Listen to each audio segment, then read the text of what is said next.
ज्ञान शुरुआत क्लास में धमाकेदार स्वागत अगेन। तो आप लोग यहाँ पे देख सकते हैं आईसीएमआर जेआरएफ के practice questions. These questions we have framed.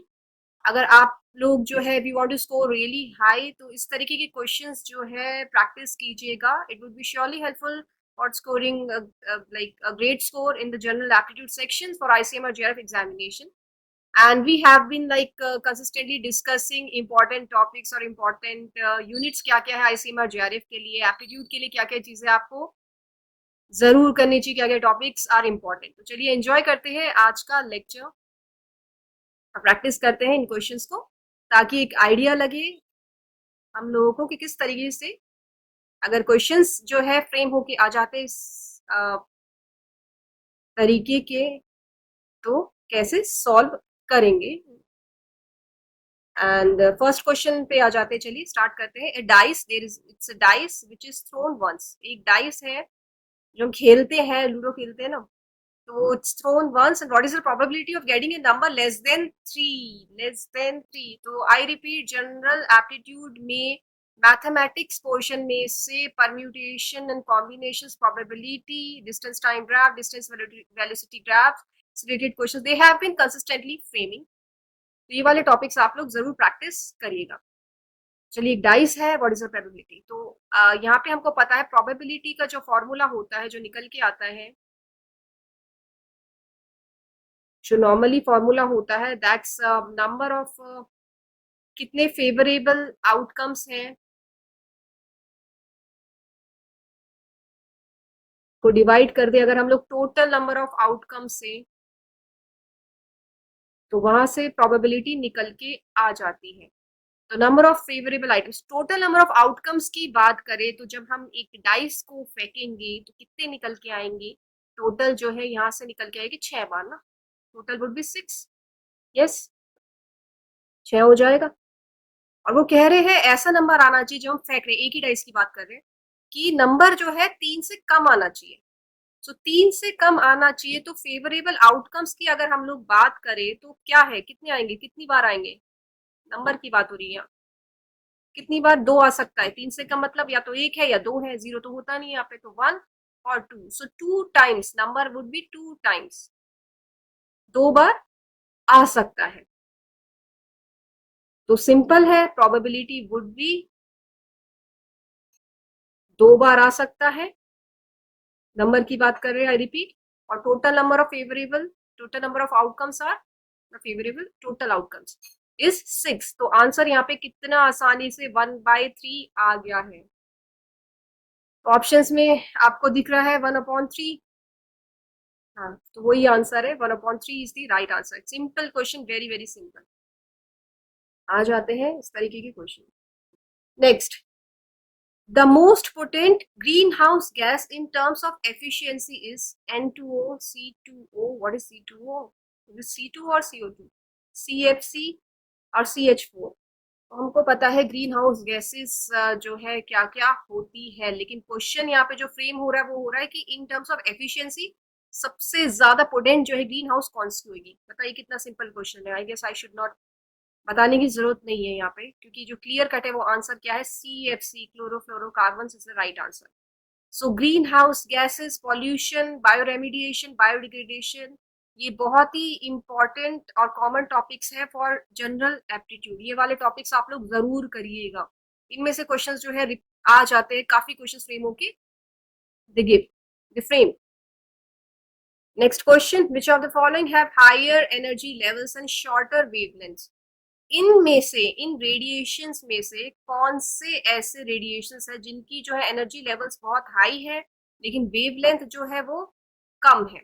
तो करेक्ट आंसर जो है वो यहाँ पे निकल के आ रहा है, ultraviolet radiation is the right answer, क्योंकि इन रेडिएशंस की जो एनर्जी वो काफी हाई होती है और वेवलेंथ कम होता है। इंफ्रारेड रेस की अगर हम लोग बात करें तो ये बिल्कुल ही उल्टा होता है, यहाँ पे जो है एनर्जी लेवल्स कम होती है, सो लोअर एनर्जी लेवल्स। और वेवलेंथ की अगर हम लोग बात करें तो आप देख सकते हैं कि वेवलेंथ जो है वो लॉन्गर वेवलेंथ होती है। इसी तरीके से अगर आप लोग माइक्रोवेव और शॉर्ट वेव की भी देखेंगे तो वहां से भी आपको पता लगेगा कि इनकी वेवलेंथ और एनर्जी लेवल्स क्या है। Okay, so I would suggest इस तरीके के क्वेश्चंस के लिए आप लोग जरूर कीजिए, इलेक्ट्रोमैग्नेटिक वेव्स के बारे में पढ़िए, स्पेक्ट्रम होता है, इससे आपको आइडिया लगेगा। रिकॉल कीजिए, देखिए 9th 10th again science NCERT में हम ये कर चुके हैं स्कूल्स में, तो वही करना है, वही रिवाइज करना है। तो इलेक्ट्रोमैग्नेटिक वेव्स के बारे में पढ़िए दोबारा से कि किन रेडिएशंस की या रेस की, चाहे वो एक्स रेज हो, गामा रेज हो, बीटा रेज हो, अल्फा रेज हो, वगैरह वगैरह वगैरह, और भी तो रेज होती है, तो उनकी किन किन की जो है वेवलेंथ बहुत ज्यादा है, या फिर एनर्जी लेवल्स क्या है, या फिर फ्रीक्वेंसी क्या है। तो बहुत ही कॉमन क्वेश्चन है ये फिजिक्स से, जो एप्टीट्यूड में फ्रेम होके आ जाते। तो right answer is ultraviolet radiation. Second का क्लोरोफ्लोरोकार्बन, सेकंड क्वेश्चन का, फर्स्ट वन इज 1/3।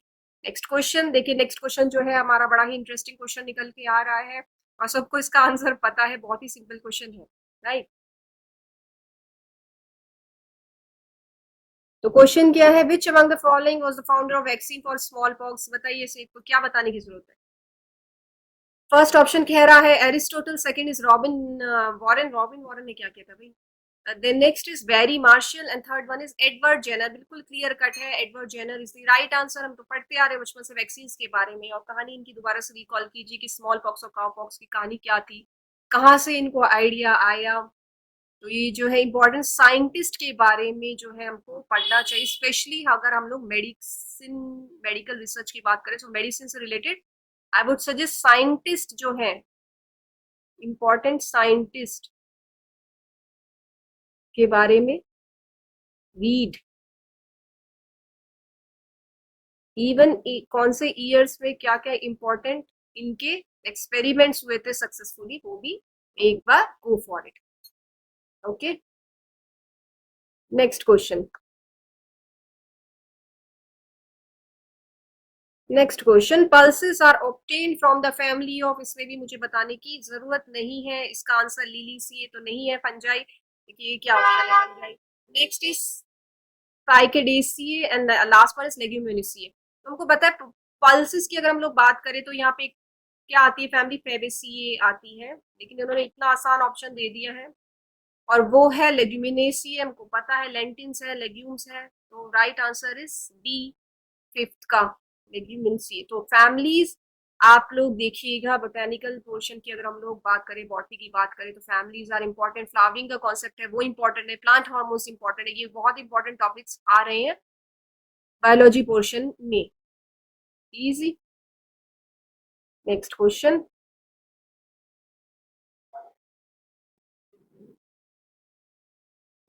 एक और फिजिक्स का क्वेश्चन निकल के आ रहा है यहाँ से, physics chemistry. A gas occupies 200 ml at pressure 1 bar at 30 degree Celsius. एक गैस है जिसका प्रेशर उन्होंने दे दिया है, तो पी लिख लेते हैं यहाँ पे, 200 ml, प्रेशर को पी से रिप्रेजेंट करते हैं कि नहीं करते, 200 ml है, volume, sorry this is volume, V is 200 ml, pressure is 1 bar units, and T is 30 degree Celsius.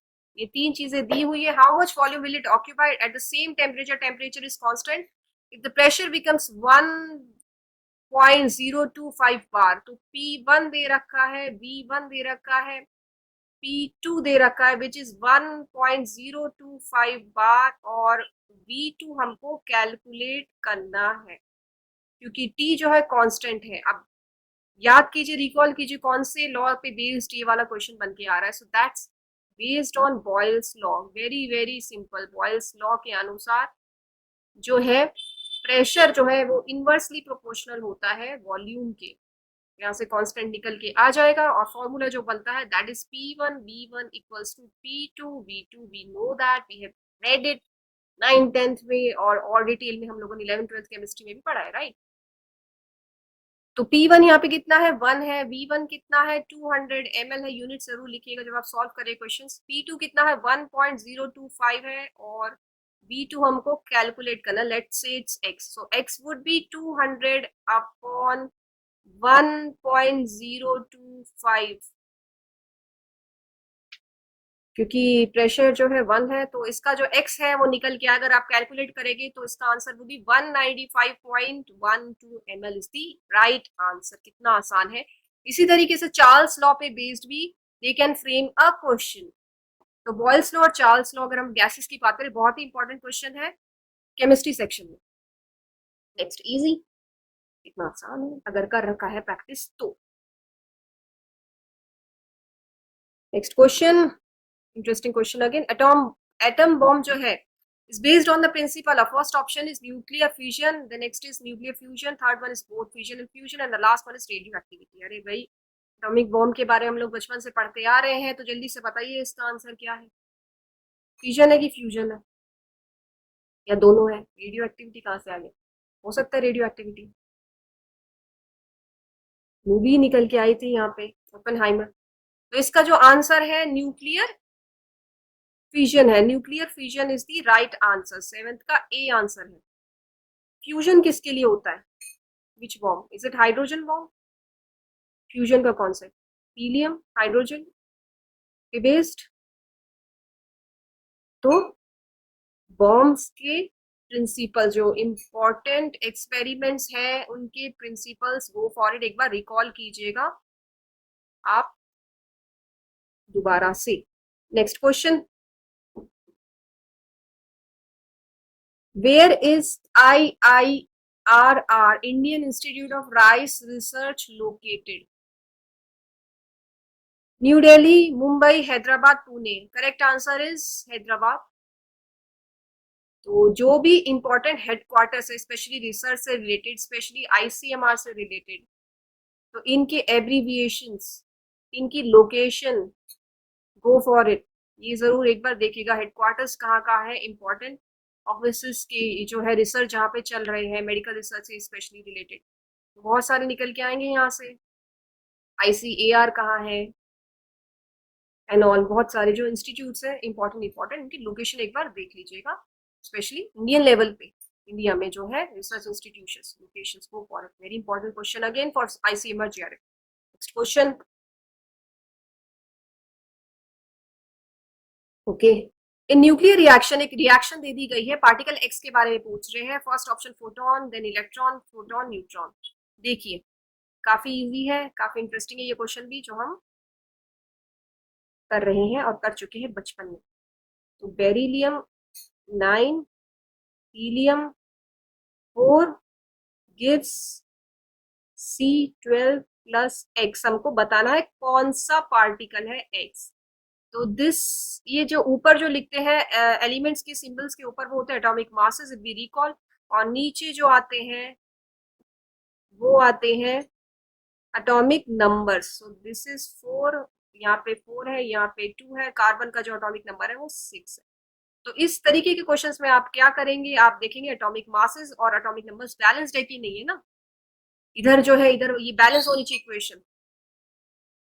तो 9, अगर हम एटॉमिक मासेस को देखें या मास नंबर देखें, तो मास नंबर इधर की साइड से 9 प्लस 4 है, और यहाँ पे आ रहा है 12 plus we don't know dash. और यहाँ पे अगर हम लोग एटॉमिक नंबर्स को देखें तो 4 प्लस 2 है, और यहाँ पे आ रहा है 6 और यहाँ पे हमें नहीं पता। तो एटॉमिक नंबर से 4 प्लस 2 और 6 ये बैलेंस्ड है, यहाँ पे कुछ नहीं करना है, यानी कि पार्टिकल का जो एटॉमिक नंबर है वो 0 है। और यहाँ पे मास जो है 9 प्लस 4 यानी कि 13 है। 13 है टोटल मास नंबर, और यहाँ पे क्या है, राइट साइड 12 है, और एक्स का मास नंबर हमको नहीं पता है। तो यहाँ से एक्स का जो है एटॉमिक नंबर तो 0 निकल के आया, और मास नंबर अगर हम देखें तो 13 आना है। सो 12 ऑलरेडी है, तो 1 would be the mass number. अब बताइए एक्स पार्टिकल का जिसका मास जो है 1 होता है, एटॉमिक मास यूनिट में हम लोग इसको कैलकुलेट करते हैं, इसकी यूनिट होती है, और जो एटॉमिक नंबर है वो 0 है, किस पार्टिकल का होता है? वो किस पार्टिकल का होता है? इज इट न्यूट्रॉन ना? Neutron is the right answer. इसका आंसर जो है वो न्यूट्रॉन है। तो इनके जो भी पार्टिकल्स है, एटॉमिक पार्टिकल्स, रेडियो एक्टिविटी में किस तरीके के क्वेश्चंस जो है आ सकते हैं, आप लोग जो है इनके प्रोटॉन, न्यूट्रॉन, पॉजिट्रॉन, न्यूट्रिनो वगैरह वगैरह वगैरह, इनके एटॉमिक नंबर्स, इनके मास नंबर जरूर याद कीजिएगा. इनके फॉर्मूले एक बार, symbols are again important along with the mass numbers and atomic numbers. इस तरीके के क्वेश्चन दे मे फ्रेम अगेन. नेक्स्ट क्वेश्चन, चलिए वाला तो आप खुद बताइए. WTO वर्ल्ड ट्रेड ऑर्गेनाइजेशन की लोकेशन कहाँ है भाई? कहाँ पे है? Mumbai, Switzerland, New York, Washington DC. चलिए पता है आप लोगों को आई गेस. तो correct answer is Switzerland. Right, B is the right answer. तो अगेन ये वाले क्वेश्चंस जनरल अवेयरनेस में पता होनी चाहिए, general aptitude and awareness. Next question था ये. नेक्स्ट क्वेश्चन पे आ जाते हैं. एन आइसोटोप ऑफ सीजियम, एक एलिमेंट दे दिया गया सीजियम, जिसका जो है हमें मास नंबर दिया हुआ है, हाफ लाइफ ऑफ 30 ईयर्स, उसका हाफ लाइफ 30 साल है. अगर 1 ग्राम सीजियम को हम डिसिंट्रेट करते हैं over a period of 90 years, 90 साल के लिए, तो how many grams of caesium would remain? Half life का कॉन्सेप्ट लगेगा, वो फॉर्मूला जो है हाफ लाइफ का लगेगा. तो चलिए इसका जो फॉर्मूला निकलता है वो है, सबसे पहले तो लिख लेते हैं कि टी हाफ, हाफ लाइफ दे रखी है तो टी हाफ से रिप्रेजेंट करते हैं, जो है 30 ईयर्स. टोटल जो ईयर है, क्योंकि वो कह रहे हैं इतने सन में, इतने मतलब ईयर्स में वो डिसइंटीग्रेट हो जाएगा, और वो है 90 ईयर्स. एन नॉट जो है इनिशियल स्टेज पे, इनिशियली कितना था सीजियम का अमाउंट? 1.0 ग्राम. और हमको कैलकुलेट करना है एन टी, 90 ईयर्स में कितना हो जाएगा. तो यहाँ से जो है फॉर्मूला जो फ्रेम होता है हाफ लाइफ का, N T is equal to N naught into 1/2 का टी अपॉन टी हाफ. ये this is the very formula to calculate the half life any like element. तो चलिए यहाँ से इजीली निकल जाएगा. एन टी हम निकाल देंगे. एन टी कितना आ जाएगा? N naught is 1 multiply 1/2, so 90 upon 30, which becomes 1 into 1/2 का टी टाइम्स 3. 30 से 90 को डिवाइड कर दिए, 3 आएगा, तो 1/2 इंटू 1/2 इंटू 1/2, और आई कैन से 1/8, जिसका आंसर निकल के आ रहा है 0.125 ग्राम्स. 0.125 ग्राम्स. उस तरीके की क्वेश्चन प्रैक्टिस. नेक्स्ट क्वेश्चन, इतना इजी था ये भी. ओके ओके, स्क्यूनेस से रिलेटेड क्वेश्चन है आपकी बात. मीन मीडियन मोड दे दी गई है, तो मीन जो है,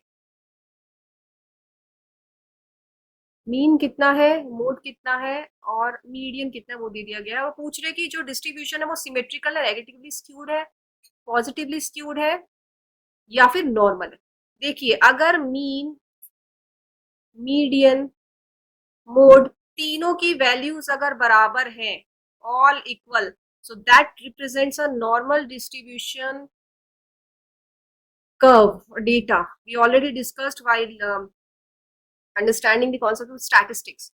लेकिन अगर नेगेटिवली स्क्यूड है, अगर स्क्यूनेस नेगेटिव है, यानी कि डिविएशन हो गया है, नेगेटिव स्क्यूनेस के केस में क्या होगा? मोड सबसे बड़ा होगा, तो मीन सबसे छोटा, फिर मीडियन, और फिर मोड. So negative skewness. और पॉजिटिव स्क्यूनेस में कब होगा, क्या होगा? इसका उल्टा हो जाएगा. पॉजिटिव स्क्यूनेस में सबसे बड़ा, इसका उल्टा कर दीजिए, मीन सबसे बड़ा, फिर उससे छोटा मीडियन, मीडियन तो देखिए बीच में ही आएगा, और सबसे छोटा जो है मोड है पॉजिटिव स्क्यूनेस में. अब अगर वैल्यू देखिए मीन मीडियन मोड की, तो यहाँ पे सबसे ज्यादा वैल्यू है वो मीन की है, फिर उससे कम मीडियन की है, फिर सबसे कम मोड की है. ये कौन सा केस बेटा? This is example of positive skewness. तो the right answer is positive skew. अगर तीनों बराबर होते तो सिमेट्रिकल और नॉर्मल, सिमेट्रिकल और नॉर्मल एक ही बात है ना. और अगर मीन सबसे ज्यादा है तो पॉजिटिव स्क्यूनेस है, अगर मोड सबसे ज्यादा है तो नेगेटिव स्क्यूनेस है. Next question,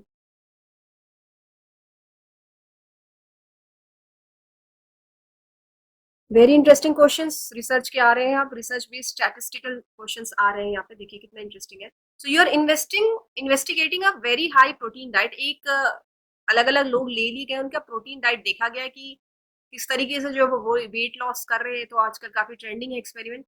so the experimental group is provided with a high protein meal plan while the control group follows a regular diet. तो एक कंट्रोल है जिसकी रेगुलर डाइट फॉलो हो रही है, एक एक्सपेरिमेंटल ग्रुप है जिनपे हाई प्रोटीन जो है हाई प्रोटीन डाइट दी गई है, और देख रहे हैं कि भाई वेट लॉस हो रहा है कि नहीं हो रहा है. तो कौन सा जो है इसमें स्टैटिस्टिकल और रिसर्च बायस की बात करें यहाँ पे, तो रिसर्च बायस जो है इट रिप्रेजेंट. तो right answer of this is publication नहीं, performance bias is the right answer. तो एक्सपेरिमेंट्स की अगर हम लोग बात करें तो अगर दो कुछ ग्रुप्स ले लिए गए हैं और उनको एक्सपेरिमेंटली देख रहे हैं, तो इस तरीके के रिसर्च बायस को हम परफॉर्मेंस बायस कहते हैं. तो अगर हम प्रीवियस ईयर्स के क्वेश्चंस देखें तो रैंडमाइजेशन बेस्ड बायसेस क्वेश्चंस उन्होंने कुछ पूछे हुए, तो हो सकता है इस तरीके के क्वेश्चन इस बार पूछ ले, बायसेस डायरेक्टली पूछ ले क्या होते हैं. तो पब्लिकेशन बायस, इंफॉर्मेशन बायस, ऑब्जर्वर बायस, इन सब के बारे में जो भी रिसर्च बायसेस है, गो फॉर इट, इसके बारे में आप पढ़िएगा एप्लीकेशन बेसिस पे. इनकी भी एप्लीकेशंस और एग्जांपल्स आपको समझने हैं. आई रिपीट, समझने हैं. जैसे ये क्वेश्चन एक फ्रेम होके आया. ऑब्जर्व बताइए कब करेंगे, कब होता है ऑब्जर्वेशन. हाइपोथेसिस से उसको रिलेट कर सकते हैं. इन्फॉर्मेशन, यहाँ पे कोई इन्फॉर्मेशन तो निकल के आ नहीं रही है, और पब्लिकेशन से तो कोई लेना देना दिख नहीं रहा है. Right, easy. सो परफॉर्मेंस, हाँ एक्सपेरिमेंट हुआ है तो परफॉर्मेंस की गई है, सो परफॉर्मेंस बायस यहाँ पे लागू हो रहा है. Simple, common sense based. Next and the last question. I hope you are enjoying the lecture. मजा आ रहा है. चलिए next. Consider a randomised control trial. Randomise देखिए आगे, randomised control trial evaluating a new anti retroviral therapy for HIV. HIV से testing related एक experiment चल रहा है. A pilot trial randomly assign participants. कुछ पार्टिसिपेंट दिए गए हैं जिनमें ट्रीटेड और अनट्रीटेड जो है, ट्रीटेड और अनट्रीटेड ग्रुप्स बनाए गए हैं. नंबर दे दिए गए हैं 14. So we want to assess the viral load. हम लोग को क्या देखना कि कितना जो है वायरस पर मिलीमीटर ऑफ ब्लड गया है, लोड हुआ है ट्रीटेड में versus the untreated groups. Which statistical test would be the best one for this or significant for this? First option is Z test. Next is Kruskal-Wallis test. And next is Mann-Whitney test. And the third one is chi-square test. इस तरीके के questions को solve करने के लिए हमको इनका पता होना चाहिए क्या, कि कहाँ कहाँ पे हमको Z test, T test, paired, unpaired और काई स्क्वायर टेस्ट, और जो भी पैरामेट्रिक और नॉन पैरामेट्रिक टेस्ट है, कहाँ पे इनकी एप्लीकेशंस है, कहाँ पे हमको इसको यूज करना है. और ANOVA, ANOVA is also very very important. तो इनकी एप्लीकेशन. तो जेड टेस्ट की अगर हम लोग बात करें, तो अगर बात जो है हम मीडियन मीन की कर रहे हैं, एक डिस्ट्रीब्यूशन के मीन की अगर हम लोग कॉरिलेशन कर रहे हैं, बात कर रहे हैं, तो वहां पे हम लोग लगाते हैं जेड टेस्ट. राइट, इस तरीके के न्यूमेरिकल हम लोगों ने सॉल्व किए हैं कि नहीं किए, काफी किए ना. मीन की तो बात यहाँ पे नहीं हो रही है. यहाँ पे अगर आप ध्यान से देखें तो ट्रीटेड वर्सेस अनट्रीटेड दो ग्रुप्स हैं.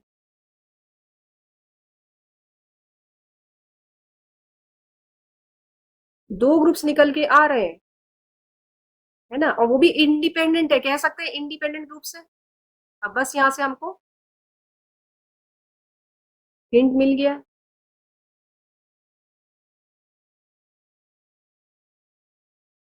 ओके. सो क्रूस्कल वॉलिस और मैन वाइटने, या करेक्ट आंसर इसका एक्चुअली में मॉन, इट्स मैन वाइटने टेस्ट है. क्योंकि मैन वाइटने टेस्ट के केस में दो इंडिपेंडेंट ग्रुप्स लिए जाते हैं, उनके बीच में डिफरेंसेस ऑब्जर्व किए जाते हैं. So two independent groups are considered, और उनके बीच में देखा जाता है उनको डिफरेंसेस है कि नहीं है, क्या क्या चीजें हैं. और इसी से रिलेटेड एक और टेस्ट है, वो है क्रुस्केल वॉलिस टेस्ट. इसमें जो है तीन इंडिपेंडेंट ग्रुप्स को कंसिडर करते हैं. इसी तरीके का ही है, इसके भाई जैसा ही है, और उनके बीच में डिफरेंसेस वगैरह देखा जाता है, फाइंड आउट करते हैं. एंड काई स्क्वायर टेस्ट का I hope we are familiar with, like जो एप्लीकेशन जो काई स्क्वायर का हम लोग काफी जानते हैं।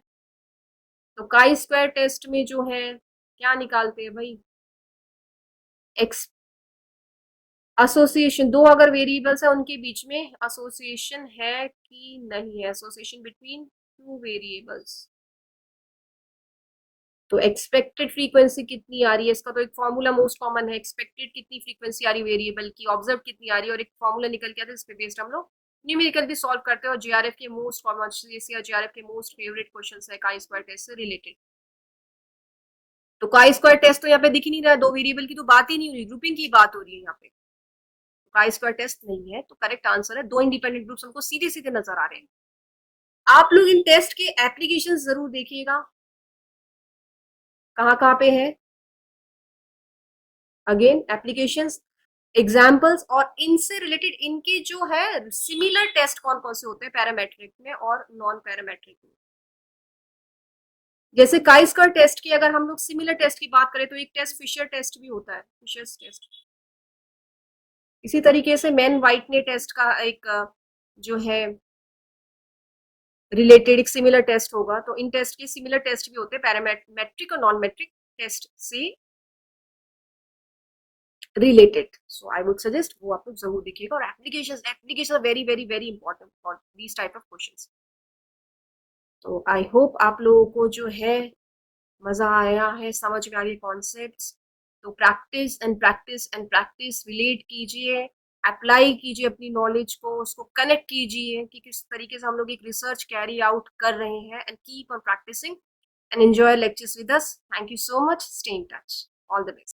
Hello everyone, Gyan Shuruaat class में धमाकेदार स्वागत अगेन। चलिए आज हम लोग करेंगे आईसीएमआर जेआरएफ 2022 का जो पेपर आया था आईसीएमआर जेआरएफ का, उसको सॉल्व करेंगे, और उस सेक्शन में भी क्या एप्टीट्यूड पे आज हम लोग फोकस करेंगे। तो जो भी इम्पोर्टेंट क्वेश्चंस है वो हम लोग ओवरऑल मतलब एप्टीट्यूड डिस्कस करेंगे, और थोड़ा सा मैं आप लोगों को हिंट दूंगी, सॉल्व करके दिखाऊंगी कि किस तरीके से जो है क्वेश्चन सॉल्व करते हैं। तो चलिए अगर हम लोग फर्स्ट क्वेश्चन से स्टार्ट करें तो आप देख सकते हैं फर्स्ट क्वेश्चन जो है वो बिल्कुल कॉमन सेंस का क्वेश्चन है। देखिए बड़ी ही आसानी से फर्स्ट क्वेश्चन हो जाएगा, आप लोग ध्यान से पढ़ेंगे तो ये सॉल्व करने की जरूरत नहीं है। इसी तरीके से सेकंड क्वेश्चन भी जो है वो भी बहुत ही कॉमन सेंस का क्वेश्चन है। तो अगर हम ध्यान दें किस तरीके के क्वेश्चंस जो फ्रेम होके आ रहे हैं, तो maximum questions as we already discussed और सिलेबस में भी मेंशन्ड है एप्टीट्यूड के कि जनरल साइंस में से आते हैं। सो लेट मी शेयर, आप लोग अगर 9 10 8 9 10 का जनरल साइंस बहुत अच्छे से कर लेंगे जो हम लोगों ने पढ़ा है 9 10 में, तो सारे मैक्सिमम क्वेश्चंस आप लोग बड़ी आराम से कर देंगे। कॉमन सेंस के क्वेश्चंस है, अपना दिमाग लगा के कर देंगे। और 9 10 science, general science and even mathematics थोड़ा सा, तो अगर ये हम कर ले तो एप्टीट्यूड में हम लोगों का जो स्कोर है काफी अच्छा निकल के आएगा। तो अभी टाइम है, आप बड़े आराम से कर सकते हैं। जैसे हम लोग थर्ड क्वेश्चन, ये जो क्वेश्चन आपको दिख रहा है थर्ड क्वेश्चन, इस पे ध्यान दे, देखिए थोड़ा सा रिकॉल नॉर्मल से लाइक कॉमन सेंस लगाते हैं। So which of the following substance produce brisk effervescence with baking soda solution. Brisk effervescence we know क्या होता है, झाग झाग जो होते हैं, और बेकिंग सोडा सॉल्यूशन के साथ।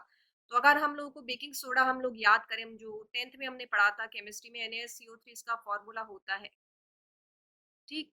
अगर हम लोग इसका CH3COH यानी कि एसिटिक एसिड और इथेनोइक एसिड के साथ रिएक्शन कराएंगे बेकिंग सोडा का, तो यहाँ से CO2 रिलीज हो जाता है। बिल्कुल ही 10th का साइंस केमिस्ट्री है ये, बहुत आसान कॉन्सेप्ट है, एसिड बेसिस में जो आ रहा था वही चीज है। तो जहाँ पे भी CO2 रिलीज होता है तो वहां भी ब्रिस्क एफर्विसेंस दिखते हैं, झाग दिखते हैं ना। तो ethnic acid is the right answer. Table salt NaCl के साथ नहीं आएगा, आइस के साथ, ऑयल के साथ नहीं आएगा, बिल्कुल क्लियर कट है।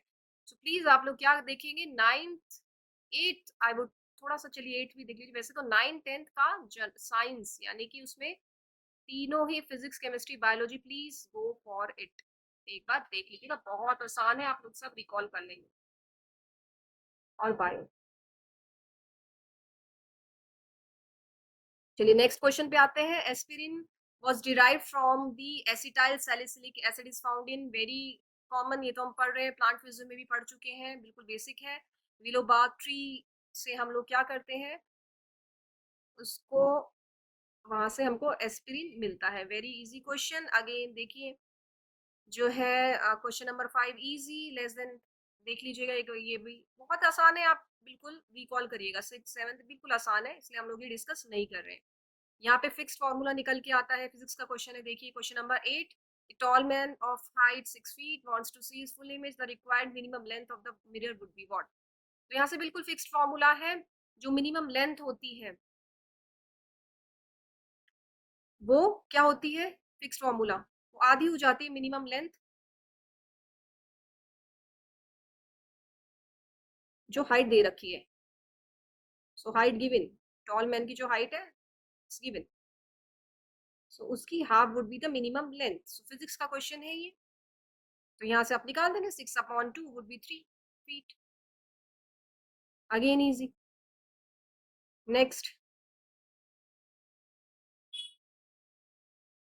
next question, ninth question is a plain class tab is kept over various colored letters like the letter which appear least raised, और अलग अलग कलर्स दे रखे हैं हमको। तो यहाँ पे अगर हम लोग रिकॉल करें रिफ्रैक्टिव इंडेक्स फिजिक्स का, आप ये बड़ी आसानी से क्वेश्चन कर देंगे ये वाला भी। यहाँ पे रिफ्रैक्टिव इंडेक्स का जो है लगेगा, तो रिकॉल कीजिए कौन से कलर की जो वेवलेंथ है बियोग में, रेड ब्लू ये जो भी कलर्स गिवन है, और जो 7 कलर्स आते हैं रेनबो के, उनमें से वेवलेंथ किसकी ज्यादा है, तो उसको कनेक्ट कीजिए रिफ्लेक्टिव इंडेक्स से। सो वेवलेंथ से कनेक्ट कीजिए। तो if I talk of the very like red colour, तो वेवलेंथ जो है रेड कलर की सबसे हाईएस्ट होती है, सबसे ज्यादा होती है कि नहीं होती है, तो उसको कॉरिलेट कीजिए रिफ्रेक्टिव इंडेक्स से। कॉरिलेशन आप एक बार कर देंगे तो आपका ये क्वेश्चन जो है वो सॉल्व हो जाएगा। रिफ्रेक्टिव इंडेक्स से रिलेटेड ये क्वेश्चन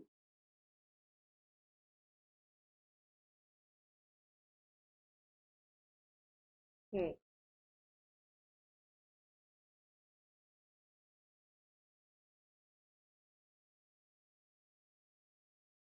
ओके, चलिए नेक्स्ट क्वेश्चन पे आते हैं। देखिए कितनी आसानी से ये जो है क्वेश्चंस हम लोग सॉल्व कर रहे हैं। नेक्स्ट 10th क्वेश्चन सर्फेक्टेंट से रिलेटेड है, केमिस्ट्री का क्वेश्चन, ये भी आप लोग कर लेंगे, बहुत आसान है ये वाला भी। Inulin occurs in the root of, very easy question, again हो जाएगा ये भी। फिर आप नेक्स्ट क्वेश्चन देखिए 12th, इजी बिल्कुल, जनरल साइंस के मैक्सिमम क्वेश्चन देखिए लगातार आ रहे हैं फिजिक्स केमिस्ट्री और बायो की। देखिए 17 ये भी है, 18, 19 एंड 20th, 21 सारे जनरल साइंस के क्वेश्चंस ही चल रहे हैं। ये 23 थोड़ा सा मैथमेटिक्स और फिजिक्स फिजिक्स का क्वेश्चन है ये। 24 easy common sense bio, 25, 26 bio again. Next 27 पे आ जाते हैं हम। सो 27 पे आ जाते हैं। Let me tell you already ये क्वेश्चन कैसे करना है।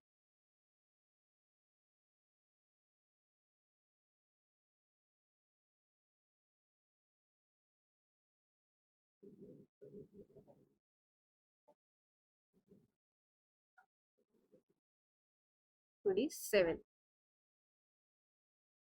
चलिए देखिए यहाँ पे क्या दिया हुआ है, मैथमेटिकल क्वेश्चंस और स्टैटिस्टिकल क्वेश्चन पे हम लोग फोकस करेंगे। आई वुड हेल्प थोड़ा सा ताकि आपको आइडिया लग जाए, और जो और भी जेआरएफ और पीएचडी एग्जाम्स में आपके लिए हेल्पफुल होएगा गेट में भी। A pair of fair dice, एक फेयर डाइस है, इज थ्रोन इंडिपेंडेंटली 3 टाइम्स, उसको 3 टाइम जो है फेंका गया। एक पेयर है, पेयर का मतलब है एक डाइस, 2 डाइस है, पेयर की बात करें यहाँ पे, उनको 3 तरीके से जो है रोल किया गया, फेंका नहीं गया, रोल किया गया है। So probability of getting score of exactly 9, हमको स्कोर लाना है 2 बार, 2 बार स्कोर जो है वो 9 आना चाहिए। तो देखिए इमेजिन कीजिए आप लोग कि हम एक डाइस को मान लीजिए, अगर एक का नंबर जो आ रहा है, डाइस 1 का जो नंबर है वो 3 आ रहा है, और दूसरी डाइस का जो नंबर है वो 6 आ रहा है, तो टोटल यहाँ से 9 निकल के आ जाएगा, आ जाएगा।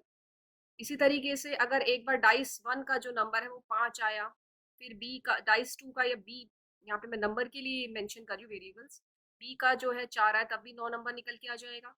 या फिर पहली वाली डाइस का जो है वो 4 नंबर आ जाए और दूसरी डाइस का जो है वो 5 नंबर आ जाए, या फिर पहली वाली डाइस का नंबर 6 आ जाए, दूसरी वाली डाइस का जो है वो नंबर क्या आ जाए, 3 आ जाए, तो हमारा जो टोटल है वो 9 निकल के विल गेट 9, 9 आ जाएगा इस तरीके से। तो 4 टाइम्स जो है, 4 तरीके से 4 टाइम्स अगर हम करें दोनों डाइस को रोल जब करेंगे तो 9 नंबर निकल के आता है। तो टोटल की अगर हम लोग बात करें तो टोटल यहाँ से, क्योंकि 2 डाइस है तो 6 इंटू 6 मैक्सिमम तो 6 ही होता है ना, तो टोटल 36 हो जाएगा। तो यहाँ पे जो है वो फॉर्मूला निकल के आता है, पहले आप लोग पी निकाल लेंगे, तो पी वुड बी कितने तरीके से आ रहा है, 4 तरीके से आ रहा है अपॉन टोटल। सो ये जो नंबर है ये निकल गया 1/9। इसी तरीके से आप क्यू निकाल लेंगे, so Q would be 1 minus P हो जाएगा, so that will be 1 minus 4/36 और 1 माइनस 1/9, तो ये निकल के आ जाएगा 8/9। फिर हम लोग जो है प्रोबेबिलिटी कैसे निकालेंगे, जो फॉर्मूला आएगा प्रोबेबिलिटी का,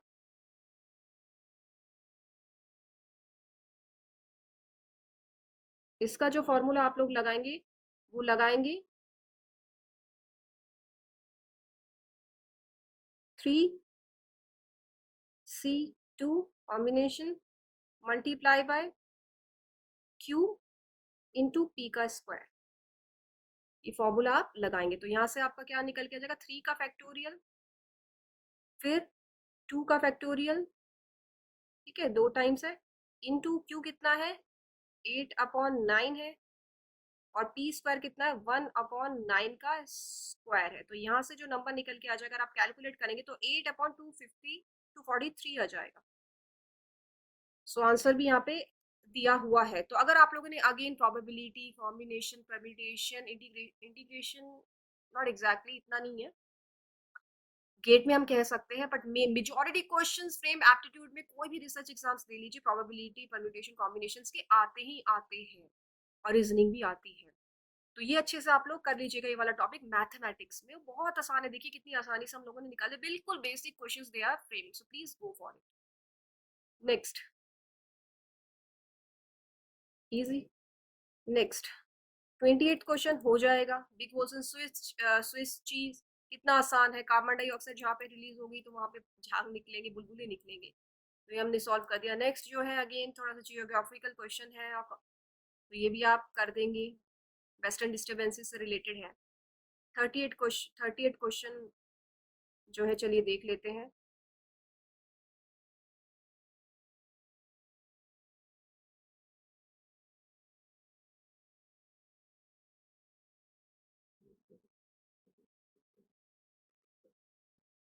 थर्टी क्वेश्चन में अब क्या करेंगे, देखिए इसमें भी कॉम्बिनेशन का फॉर्मूला निकल के आने वाला है। तो यहाँ पे क्या कह रहे हैं, at an election voter may vote for any number of candidates, so there are number of candidates not greater than the number of to be elected. Okay, so total candidates कितनी बात कर रहे हैं, 10 कैंडिडेट है यहाँ, और 4 उनमें से इलेक्ट होने हैं। ये दिया हुआ है, इलेक्शन चल रहा है और वोटिंग चल रही है। तो अगर एक वोटर वोट करे एटलीस्ट एक कैंडिडेट के लिए, तो कितने तरीके से, नंबर ऑफ वेज वो वोट कर सकता है, कितने तरीके से वो वोट कर सकता है। तो यहाँ पे जो है फॉर्मूला निकल के आएगा, देखिए टोटल कैंडिडेट्स कितने दे रखे हैं, अगेन कॉम्बिनेशन का फॉर्मूला लगे, total candidates N would be, N is 10, और कितने आ सकते हैं candidates to be elected,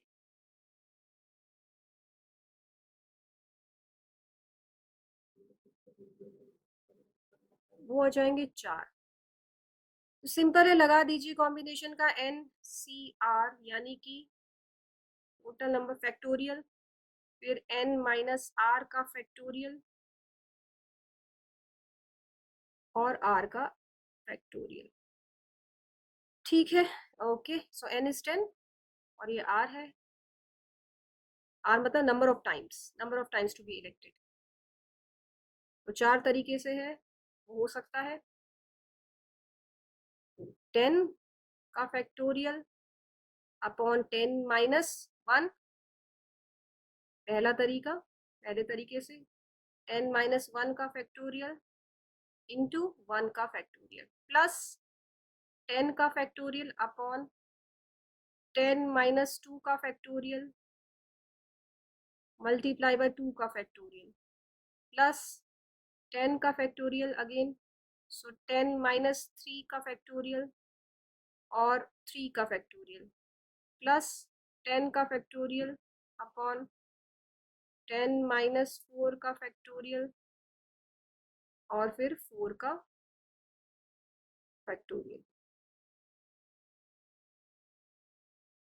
okay, so I will write like ऐसे फैक्टोरियल, पहले माइनस करेंगे आप, जैसे 10-1 को पहले आप माइनस करेंगे, फिर फैक्टोरियल निकालेंगे और फिर 1 का फैक्टोरियल। तो आई होप यू नो दिस कि कैसे फैक्टोरियल निकालते हैं।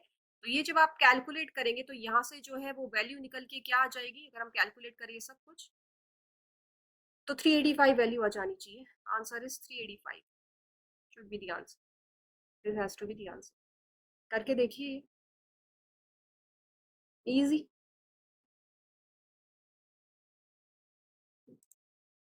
नेक्स्ट क्वेश्चन, बहुत कॉमन क्वेश्चन है, वर्किंग वाला है, बहुत कॉमन क्वेश्चन है। आई रिपीट, ये तो आप प्रैक्टिस करिए इस तरीके के क्वेश्चन, इस वाले के तो, ये वाले तो आते ही आते हैं। तो चलिए लगाइए इसमें फॉर्मूला, देखिए 10 men and 8 women working can complete a work in 5 days। तो 10 men हैं, 8 women हैं, वो एक काम कंप्लीट कर रहे हैं, 5 दिन में कर सकते हैं, है ना। तो वर्क डन जो है, एक लेडी जो है वो कितना ले रही है, उसका जो अगर हम काम देखें तो वो आधा दिन ले रही है एक आदमी के लिए एक दिन में। तो हाउ मेनी डेज, कितने दिन लगेंगे कि 4 मेन या 6 वुमेन को एक काम को कंप्लीट करने के लिए। ठीक है, तो यहाँ पे सबसे पहले आप क्या देखेंगे, क्या निकालेंगे, टोटल वर्क डन निकालेंगे। टोटल वर्क डन देखिए निकालेंगे, और वो किस तरीके से निकलता है। टोटल देखिए कितने दे रखे, 5 दे रखे हैं वर्क, सो मल्टीप्लाई बाय कितना, कितने ये लोग जो है काम कर रहे हैं, एक काम को कर रहे हैं 5 दिन में। तो टोटल नंबर ऑफ मेन कितने हो जाएंगे, कितना लग रहा है। तो यहाँ पे मेंशन है कि अगर लेडी, एक लेडी जो है अगर मान लिया एक्स डेज ले रही है, एक काम को करने के लिए एक्स डेज ले रही है, ठीक है, मतलब एक मैन ले रहा है, चलिए एक आदमी एक्स डेज अगर ले रहा है, तो वीमेन जो है उसका डबल ले रही है ना, नहीं हाफ दिन में कर रही है। ठीक, तो यहाँ से नंबर ऑफ मेन कितने निकल के आ जाएंगे, सो 10 मल्टीप्लाई बाय 2 हो जाएगा प्लस 8 वीमेन, सो 5 क्योंकि डबल है।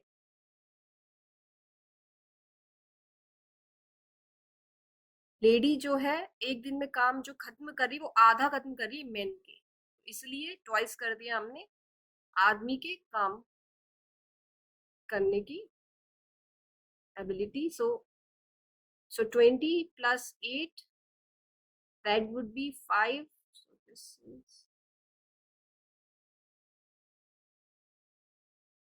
into 28, तो ये 140 निकल के आ जाएगा। Okay, so for 140 total work done हो गया है। अब time taken for by 4 men, यानी कि 4 मेन और 6 वीमेन कितने टाइम पीरियड में करेंगे, यहाँ से निकल के आ जाएगा। सो टोटल को आप डिवाइड कर देंगे किससे, अगेन नंबर ऑफ मेन और वीमेन से।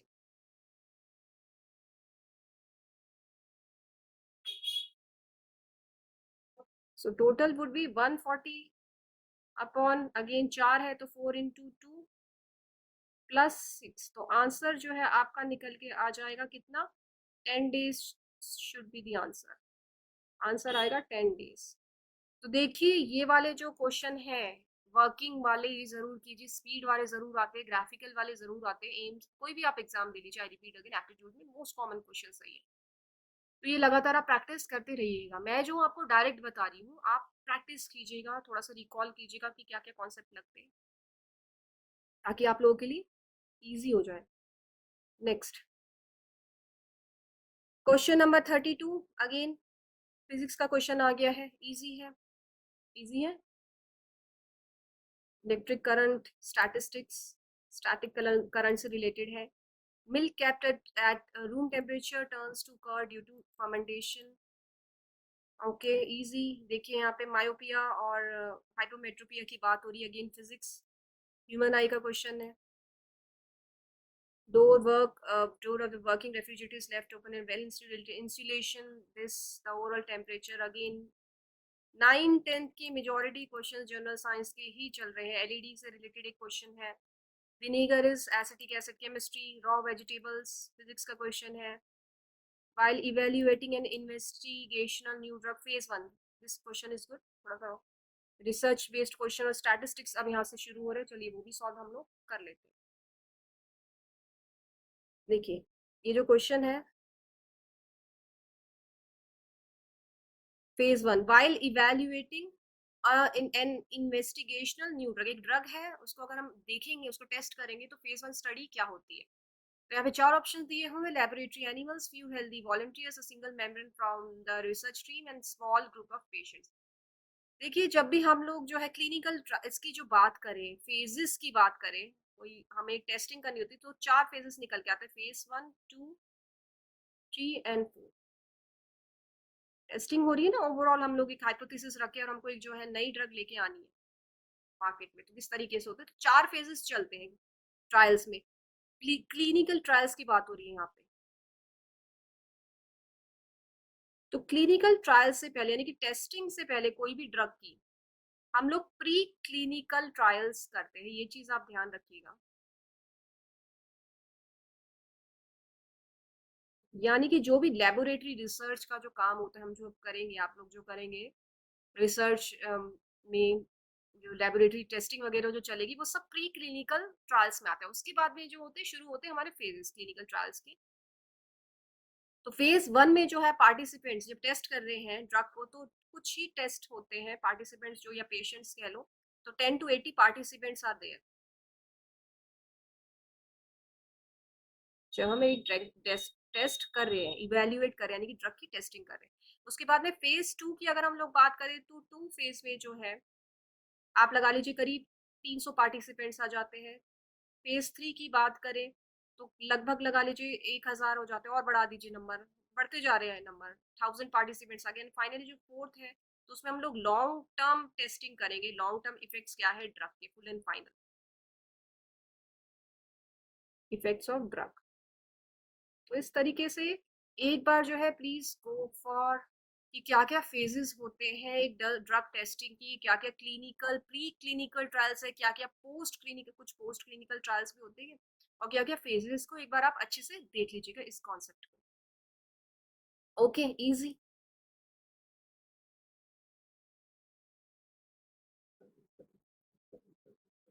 Next fixed question, 40th question, the Indian council of medical research updated this is fixed question. Year वाले आप क्वेश्चन जरूर देखेंगे, इंपॉर्टेंट डेज वाले भी एक बार जरूर देखिएगा। Next question 41। देखिए ये वाला जो क्वेश्चन है स्केलर वेरिएबल, सब अब स्टैटिस्टिक्स के क्वेश्चन स्टार्ट हो चुके हैं। तो among the data collected for a clinical study in diabetic patients, तो डायबिटिक पेशेंट्स में रिसर्च चल रहा है, विच of the following is not a scalar variable, इनमें से कौन सा नहीं है।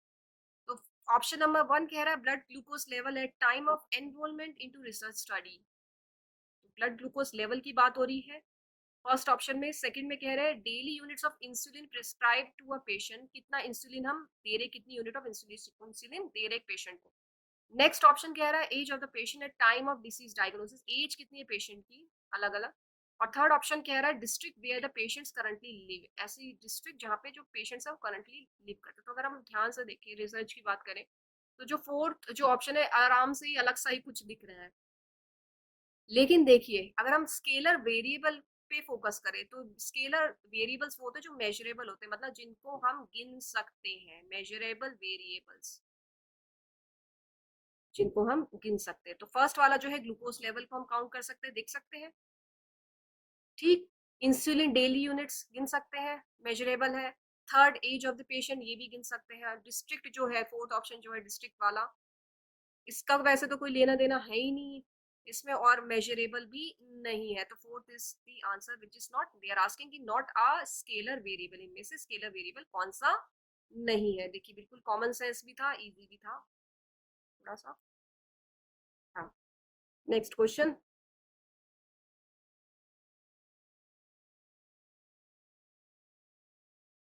Okay, next, the value of variance for the number of COVID cases. तो कोविड केसेस है, ये दे रखा है, due to the non adherence to COVID appropriate behaviour is 64। तो वेरिएंस दे दिया 64।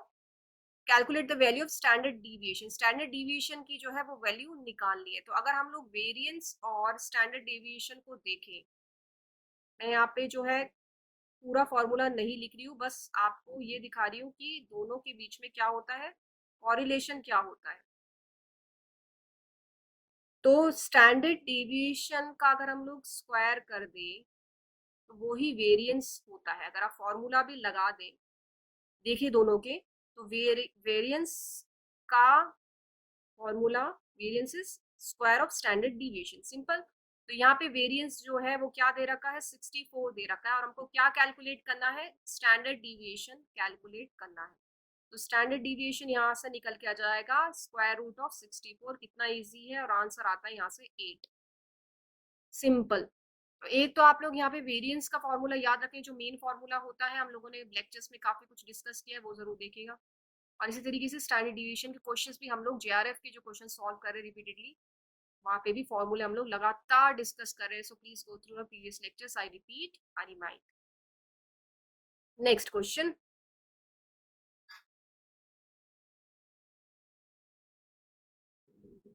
एनोवा।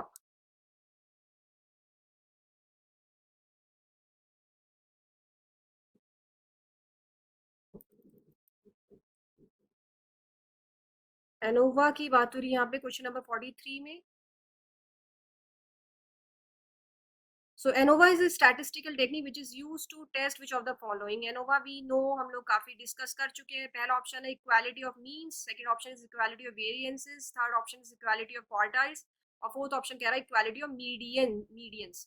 देखिए बिल्कुल क्लियर कट है। एनोवा जो है, एनोवा टेस्ट क्या होता है, उसमें वेरिएबल्स से हम लोग कनेक्ट करते हैं, अलग अलग ग्रुप्स ले लेते हैं, उनका मीन निकालते हैं अलग अलग वेरिएबल्स का ना। तो सिंपल है, इसमें क्या करना है, इसमें वेरिएंस को हम लोग कंसिडर करते हैं, मीन की तो बात ही नहीं हो रही, मीन तो हम लोग निकालते हैं, लेकिन वेरिएबल्स का निकालते हैं, वेरिएंसेस और variables we can say equality of variances. Quartiles का कोई लेना देना है ही नहीं, यहाँ पे मीडियंस का भी कोई लेना देना है ही नहीं। तो एनोवा अगर आप लोगों ने अच्छे से किया है, फॉर्मूला लगा के हम लोग ये टेस्ट भी करते हैं रिसर्च में, एमएससी में, आई होप आप लोगों ने किया होगा टेस्टिंग वगैरह एनोवा को यूज करते हुए, two way one way ANOVA वगैरह। तो वहां से सब कैलकुलेट करते हैं experimentally. So this is again very easy question, अगर आप रिकॉल करें कि एनोवा क्या होता है। नेक्स्ट क्वेश्चन,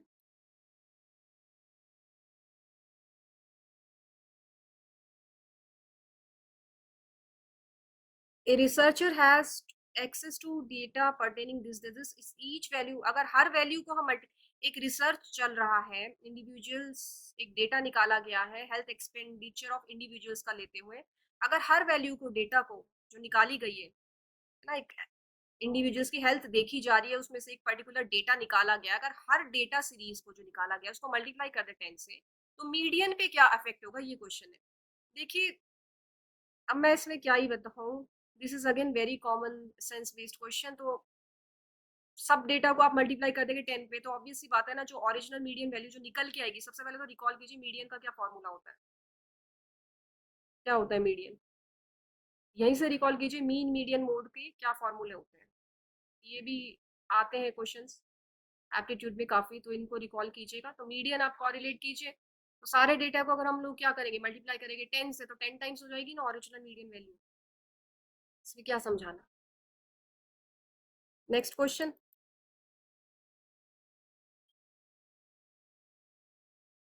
ओके, देखिए वेरी इजी अगेन, तीन लोग हैं, उनके क्या दे दिए गए हैं, उनके क्या दे दिए गए, वेट दे दिए गए 56, 50 और 47 किलोग्राम्स। अर्थमेटिक मीन वेट निकालना है, सीधा सीधा हिसाब है, क्या करेंगे आप लोग, मीन निकालना है इसका।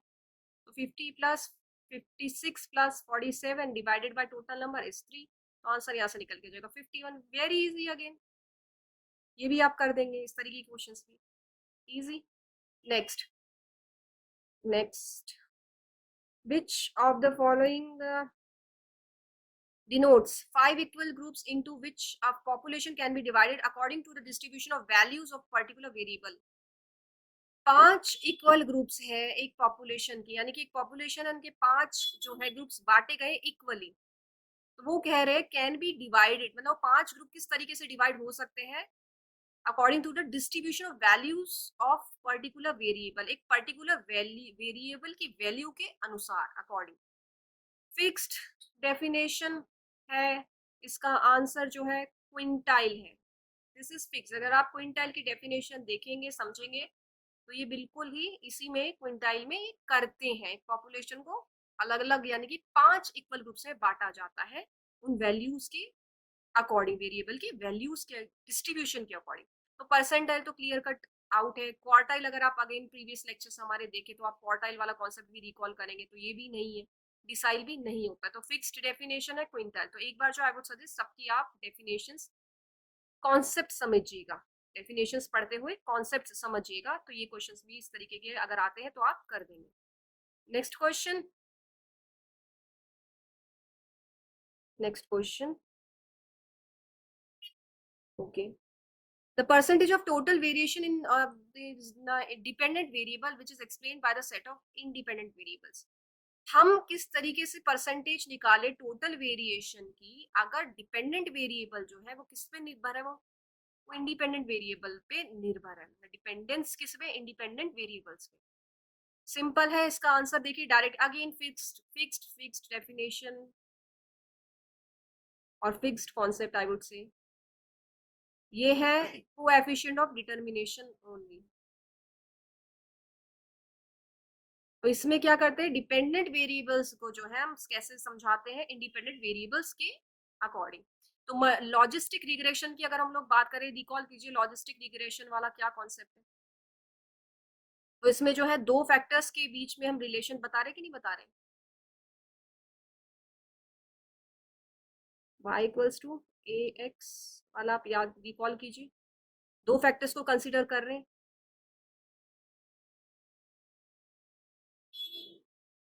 ठीक है। इसी तरीके से मल्टी कॉलेनियरिटी यानी कि बहुत सारे क्या ले रहे हैं, मल्टी आ गया, उन्होंने हिंट दे दिया है। तो बहुत सारे इंडिपेंडेंट वेरिएबल्स को जब हम कंसिडर करते हैं और उनके बीच में क्या निकालते हैं, multiple independent variables are considered, और उनके बीच में क्या निकालना, कॉरिलेशन निकालना इस multi collinearity. Next coefficient of determination, यही आंसर है जब हम क्या करते हैं, इंडिपेंडेंट और डिपेंडेंट वेरिएबल्स के बीच में रिलेशंस निकालते हैं। कोवेरिएंस में फर्स्ट वाला इज दो दो रैंडम वेरिएबल्स जब लेते हैं और उनके बीच में कॉरिलेशन निकालते हैं। So when we consider two random variables और उनके बीच में रिलेशन निकालना इज कोवेरिएंस। तो यहाँ पे क्या एनोवा को हम कनेक्ट कर सकते हैं, जी। Next, the pre-test with the questionnaire before conducting a survey is denoted by which of the following। Clear cut है, अगेन फिक्स्ड डेफिनेशन है, पायलट सर्वे है ये। ऐसा टेस्ट कंडक्ट, एक सर्वे को करने से पहले क्वेश्चनियर की जो लिस्ट तैयार होती है, एक प्री टेस्ट होता है, जब आप इंटरव्यू जाते हैं उससे पहले कुछ स्क्रीनिंग टेस्ट होता है कि नहीं होता है। इसी तरीके से सर्वे से पहले क्वेश्चनियर की लिस्ट तैयार होती है, सवाल किए जाते हैं, तो उस टेस्ट को हम क्या कहते हैं, उसको हम उस पायलट सर्वे कहते हैं। देखिए यहाँ पे नॉन पैरामेट्रिक एनालिसिस का कुछ कॉन्सेप्ट तो क्लिक नहीं कर रहा है, डेफिनेशन के अकॉर्डिंग फॉलो पीरियड लग नहीं रहा है, सिस्टमिक रिव्यू भी नहीं लग रहा है, बिल्कुल रूल आउट करने वाला था कि 3 ऑप्शन देखिए क्लियर कट बाहर हो रहे हैं। तो इसका जो आंसर है वो पायलट सर्वे है इसका answer. Next question,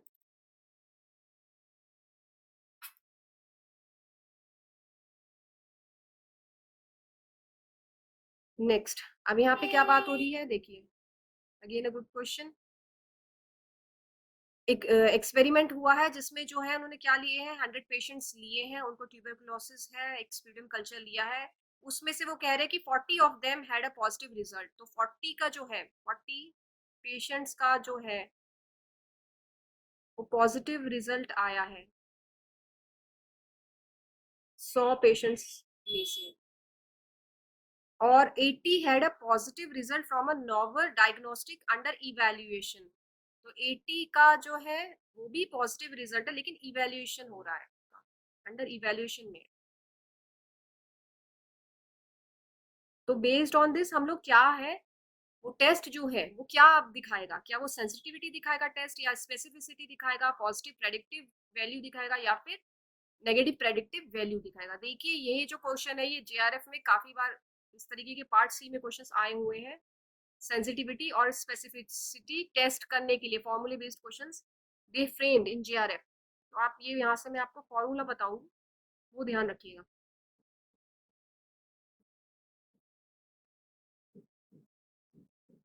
so suppose let's say positive test है और नेगेटिव टेस्ट है।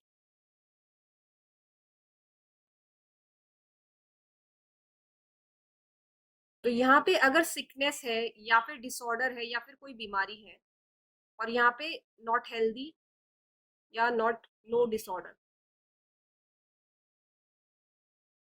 तो पॉजिटिव टेस्ट के केस में ये जो है this is true positive, true positive, और not healthy this is false positive. Negative test के केस में अगर सिकनेस है तो फॉल्स नेगेटिव, ये आप ध्यान रखिएगा। और negative test and not healthy that means true negative. So truly positive क्या है, यानी कि डिसऑर्डर है या बीमारी है या हेल्दी नहीं है। अगर टेस्ट रिजल्ट ये आ रहा है कि हेल्दी नहीं है लेकिन पॉजिटिव टेस्ट आ रहा है लेकिन हेल्दी नहीं है, तो वो फॉल्स पॉजिटिव है। पॉजिटिव कहाँ आया, नकली है ना, दिखा रहा है कि पॉजिटिव टेस्ट आया लेकिन हेल्दी तो नहीं है। ऐसे कैसे हो सकता है। इसी तरीके से फॉल्स नेगेटिव क्या होते हैं और ट्रू नेगेटिव क्या होते हैं। तो सेंसिटिविटी का जो फॉर्मूला है वो होता है sensitivity true positive TP upon true positive plus false negative.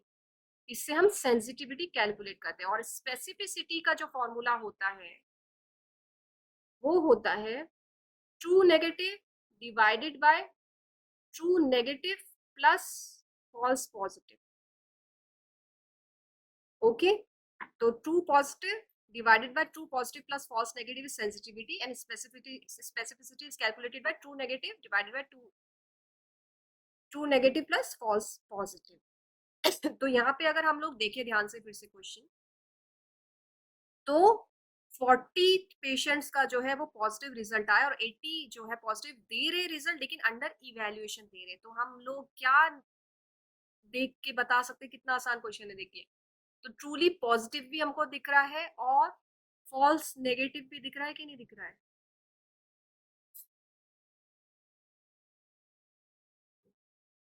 False negative दिख रहा है, तो ट्रूली पॉजिटिव दिख रहे हैं। मैक्सिमम जो है पॉजिटिव रिस्पॉन्सेज आ रहे हैं। तो this would better show, this test would show sensitivity.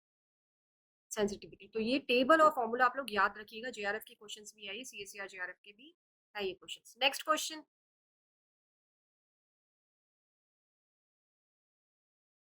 Last question.